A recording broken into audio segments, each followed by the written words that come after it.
Edward Williams గారు చెప్పిన ఈ విషయం నేను సంపూర్తిగా ఏకీభవిస్తాను. ఒకసారి ఆయన ఏం చెప్తున్నారో విందాం. మనకి భారతదేశంలో ఇప్పుడు కొత్తగా జనాభా లెక్కలు తీస్తున్నారు, సెన్సస్. ఓకే, జనాభా లెక్క. ఈ జనాభా లెక్కల్లో మీకు ఒక అద్భుతమైన అవకాశం ఉంది.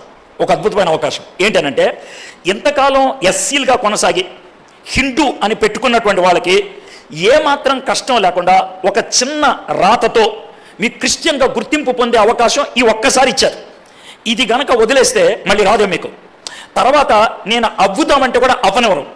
తర్వాత వచ్చేటువంటి ప్రభుత్వం ఎంత కఠినంగా ఉంటుందో మీకు తెలిసిందే. కొన్ని సంవత్సరాల నుంచి చెప్తున్నాను, నన్ను ట్రోలింగ్ చేశారు చాలామంది, నన్ను చెడ్డగా చూశారు, ఈడేంటి ఇలా మాట్లాడుతున్నారని. ఇప్పుడు అర్థమవుతుంది మీకు పరిస్థితులు ఏంటో. కాబట్టి ఇప్పుడైనా మీరు అర్థం చేసుకోండి. అయితే ఇప్పుడు మనకి ఇచ్చినటువంటి జనాభా లెక్కల్లో పైన క్వశ్చన్స్ ఉంటాయి. అయిపోయిన తర్వాత ఫ్యామిలీ డీటెయిల్స్ కోసం ఒక పట్టీ ఇచ్చారు, ఒక టేబుల్. ఆ టేబుల్లో 9వ కాలం మతం, రిలీజన్ పెట్టారు. అయితే నాకు ముందు ఒక ప్రశ్న వచ్చింది, తర్వాత నిజమే అనిపించింది. ఎలా అంటే, ఆ పట్టీలో అమ్మ పేరు ఉంటుంది, నాన్న పేరు ఉంటుంది, కొడుకు పేరు ఉంటుంది, కూతురి పేరు ఉంటుంది, అల్లుడి పేరు ఉంటుంది, మనవడి పేరు ఉంటుంది, మనవరాల పేరు ఉంటుంది. బస్ బాగుంది. అయితే ప్రతి దానికి కూడా మతం రాయమన్నాడు. ఎందుకని రాయమన్నాడు అంటే, ఏమో మీ నాన్న ఓ మతం ఏమో, నీదో మతం ఏమో, మీ నాన్న మతాన్ని నువ్వు ఫాలో అయ్యేమో.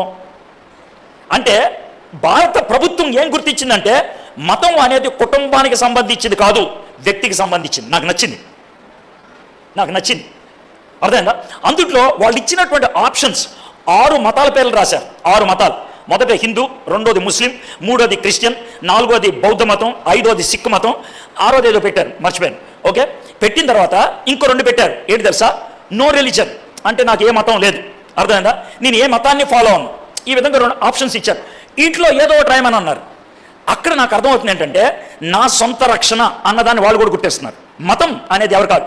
సరే, ఈ టైంలో మీకు ఎందుకు చెప్పానంటే, ఇక 3 రోజుల్లో ఇది జరుగుద్ది. 3 డేస్లో అయిపోద్ది భారతదేశంలో, ఆంధ్ర రాష్ట్రంలో. మిగిలిన చోట అవ్వదు. కానీ ఎందుకంటే ఆంధ్ర రాష్ట్రంలో వాలంటీర్స్ ఉన్నారు. సో మీరు ధైర్యంగా క్రిస్టియన్ అని రాస్తారనుకోండి, మీకు వచ్చేస్తుంది క్రిస్టియన్గా. ఇంకా మిమ్మల్ని ఎవరు అడగడం, మీకు సర్టిఫికేట్ వచ్చేస్తుంది. చాలా ఈజీగా అయిపోద్ది. లేదు సార్, నాకు రాయితీలు పోతాయి, నాకు ఉద్యోగాలు రావు అని అనుకుంటే యేసు ప్రభువుని వదిలేసాయి. నేనేమంటలేదు, నేనేం బలవంతంగా చేయట్లేదు. ఓకే, నువ్వు హిందూగా చలమనైపో, జై శ్రీరామ్ అను, అయిపోయింది, నో ప్రాబ్లం. దానికి ఏం ప్రాబ్లం లేదు. అయితే నేను ప్రైజ్ లాట్ అంటాను, కానీ నాకు మాత్రం ఇవన్నీ కావాలి అని అంటే కుదరదు. అది వణకడం అంటే ఆ వణుకుడు మీ జీవితంలో ఉండాలి. కానీ నా జీవితం సాఫీగా అయిపోవాలి, ప్రయాణం అయిపోవాలంటే కుదరదు. పౌలు భక్తుడు భయముతోనూ వణుకుతోనూ ఈ పని చేయమని ఎంతో అంటే, నువ్వు కాంప్రమైజ్ అవ్వడానికి వీల్లేదు, నువ్వు కేర్లెస్గా ఉండడానికి వీల్లేదు. ఆయన చెప్పినట్లు ఇదే చివరి అవకాశం అవ్వచ్చు. మీరు నిజంగా క్రైస్తవుడైతే, మీరు నిజంగా క్రీస్తును వెంబడిస్తూ ఉంటే, మీరు క్రైస్తవుడు అని చెప్పుకోవడానికి ఒక ఆధారం అనేది ఈ విధంగా మనకి దేవుడిచ్చిన అవకాశం అనుకోవచ్చు. మీరు క్రైస్తవుడు అని గవర్నమెంట్ లెక్కల్లో, గవర్నమెంట్ ఆధారాల్లో ఉన్నప్పుడు క్రైస్తవ వ్యతిరేకులు కానీ, మీరంటే ఇష్టం లేకుండా ఉన్నోళ్ళు కానీ, మీ ఊర్లో కానీ ఎక్కడైనా కానీ మిమ్మల్ని ఏమీ అనకుండా ఉంటుంది. ఎందుకంటే మీకు ఆల్రెడీ క్రైస్తవుడు అని ప్రూఫ్ ఉంది కదా గవర్నమెంట్ లెక్కల ప్రకారం. కాబట్టి ఇది ఒక గొప్ప అవకాశంగా మనం ఉపయోగించుకోవాలి. అంతేకాకుండా క్రైస్తవుడు అని చెప్పుకుంటూ గవర్నమెంట్ దృష్టిలో మీరు ఇంకా హిందువుగానే ఉంటే, వాళ్ళు ఇచ్చే పథకాలను కానీ, డబ్బులు కానీ తీసుకుంటూ ఆ విధంగా జీవిస్తూ ఉంటే, మీరు యేసుక్రీస్తును హెచ్చించినట్టు కాదు. యేసుక్రీస్తును నిజంగా వెంబడిస్తున్న శిష్యులు కారు. ఇక్కడ మీకు ఒక వచనం చూపిస్తాను. మత్తయి సువార్త 10వ అధ్యాయం 32వ వచనం. మనుష్యుల ఎదుట నన్ను ఒప్పుకొని వాడెవడో పరలోకమందున నా తండ్రి ఎదుట నేనును వారిని ఒప్పుకుందును. ఈ వచనం చూస్తే మీకు అర్థమవుతుంది. మనం మనుష్యుల ఎదుట యేసుక్రీస్తును ప్రభువుగా మనం ఒప్పుకున్నామా? సంఘానికి వెళ్ళి నేను క్రైస్తవుడని చెప్పుకుంటే కాదు. ప్రజల దృష్టిలో, ప్రభుత్వం దృష్టిలో అఫీషియల్గా మీరు క్రైస్తవుడైనప్పుడు మీరు మనుషుల ఎదుట ప్రభువుని, యేసుక్రీస్తును ప్రభువుగా ఒప్పుకున్నట్లు. అప్పుడే యేసుక్రీస్తు దేవుని ఎదుట మిమ్మల్ని కూడా ఒప్పుకుంటాడు. మీరు కూడా ఆయన శిష్యులని ఒప్పుకుంటాడు.